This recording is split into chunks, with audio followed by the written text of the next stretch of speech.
दिन में तू ना हो वो दिन ही नहीं, जिस जीवन में तू ना वो जीवन नहीं। लूका रचना सुसमाचार 9 अध्याय का 51 वचन।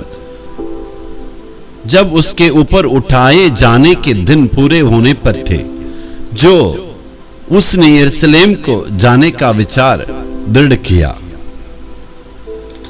यहां पर इस वचन में देखिए, यीशु मसीह अपनी सेवा के दौरान बहुत बार यरूशलेम में गए। जब बेतसैदा में रहे उस वक्त वो यरूशलेम में गए, जब गलील में सेवा किए उस वक्त वो यरूशलेम में गए। लेकिन इस वक्त यरूशलेम में जाने का मतलब खास एक मकसद है, या न्याय करने के लिए ही है।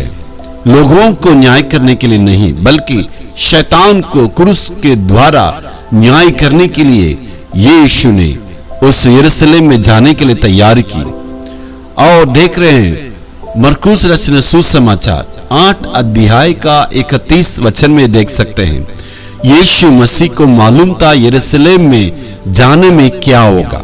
वहां क्लेश, मुसीबतें, दुख को सहना पड़ेगा और मृत्यु को भी सहना पड़ेगा। ये सारे चीज को जानने के बावजूद भी यीशु मसीह परमेश्वर की इच्छा को पूरा करने के लिए यरूशलेम में जाने के लिए वो पूरा अपने आप को तैयार कर चुके। मेरे प्यारों, इस प्रकार यीशु मसीह ने उस यरूशलेम में जब जाने के लिए तैयार हो गए, तो हमारा जीवन में भी हमें कुछ चीजों पर आगे बढ़ने की आवश्यकता है, ना कि पीछे नहीं मुड़ना है।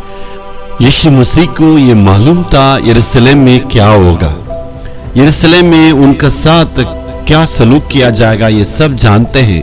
ये सारी चीज को जानने के बावजूद यरूशलेम की ओर जाने के लिए अपने आप को तैयार किए। मेरे प्यारों, हमें मालूम है इस दुनिया में हमारे लिए क्या क्या चीजें रखी गई है, उपद्रव रखी गई है, और दुख को सहना पड़ेगा और क्लेश को सहना पड़ेगा। परमेश्वर के काम करने के चलते निंदा अपमान को हमें सहना पड़ेगा। बहुत सारे चुनौतियों का हमें सामना करना पड़ेगा।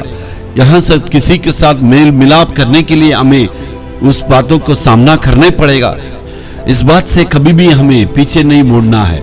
मसीह का राज्य को बनाने के लिए हम हिम्मत के साथ इस दुखों को, मुसीबतों को सहते हुए हमें मसीह के लिए आगे बढ़ना है।